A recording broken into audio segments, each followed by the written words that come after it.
Mr. K.V. Ratnam's family has been based in Vishakhapatnam from the last 144 years. Can you believe that? Yes. Mr. K.V. Ratnam has an ancestral history which is not only inspiring but interesting as well. So, sir, can you explain us and throw some insights on the ancestral history that your family holds in Vishakhapatnam?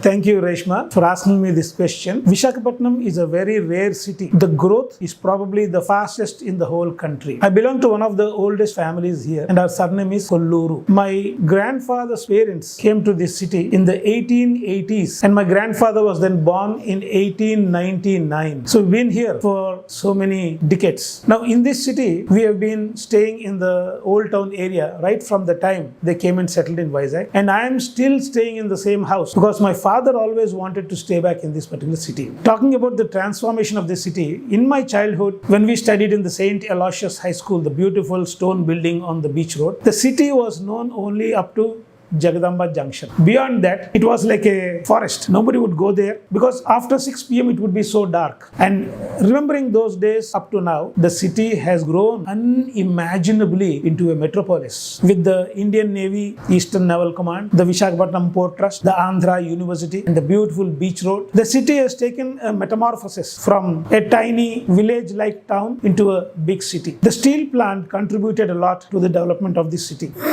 People from all over the country came here, settled down, and after their retirement want to settle down in Vizag. Let the whole country fight, but Visakhapatnam, everybody lives in harmony. That is the beauty of this city. All festivals are celebrated by all religions. So this city has a special quality. It improves by itself. It flourishes by itself. It grows by itself. And nobody has to push it forward. It goes by itself. That is probably some vastu of this city, just beside the mountains along the sea coast. This city has that particular feature. And even if somebody wants to stop the progress of We've spoken a lot on the history of Vishakhapatnam, but yes, the city of destiny holds a promising future for the younger generation as well. So, Mr. K.V. Ratnam, can you throw some insight on what does the city hold for the upcoming generations? My grandfather's name, K.V. Ratnam, which I got his name. In our culture, we get our grandfather's name. And my grandfather was a criminal lawyer and a public prosecutor in those days. During the Second World War, when the Japanese bombed the city of Visakhapatnam, most people don't know that the Japanese bombed the shore of the city of Visakhapatnam. People fled from the city to their neighboring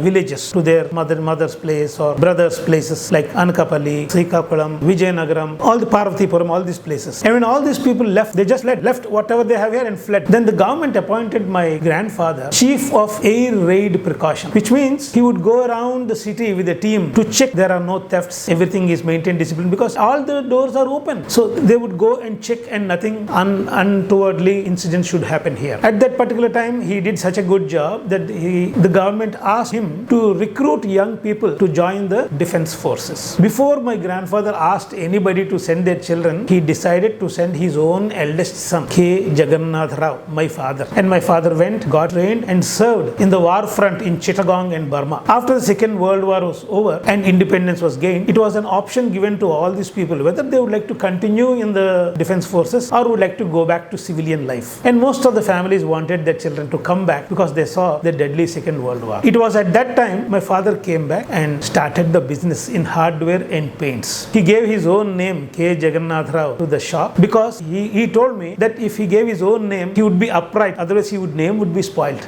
And even we as children would like to protect his name. So instead of giving some fancy names, he gave his own name. And from that day, in 1952, when he started the business, to now, we have been maintaining a disciplined approach in our business, upright and honest. That is a little bit of our own family history. As we come to the end of this interesting interview, I would now like Mr. K.V. Ratnam to share his piece of advice to the upcoming generation. The beach road, to go onto the beach road from one town area, we had to go in front of the coastal battery. At that time, it was a block road. In my childhood, we used to go through Jalaripeta in front of the King George Hospital and again come down on the slope in front of the collector's office. Later on, the Navy Navy allowed that road from Jalaripeta, that coastal battery ending, that road was given to the municipal corporation and that road was developed. At that time it was a single road, very difficult, not very well maintained. But at that particular time it was realized that this has great future, so they made it a double road. And now we have two beautiful roads on the beach with parks all around. Otherwise it was just a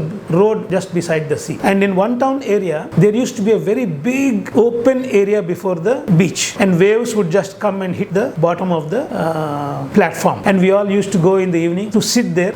The spot is now the outer harbor, the fishing harbor and the outer harbor. That was a place where we as children used to go and play there, and every evening the loudspeakers would play and news will be told, some music will be played so that families can go sit there and come. Later on, with the Japanese wanting to acquire iron ore, that ore handling belt was built, and all these things have become harbors, and there is no place for people to sit. Now if we want to go, we have to go to the RK beach and sit on the road there.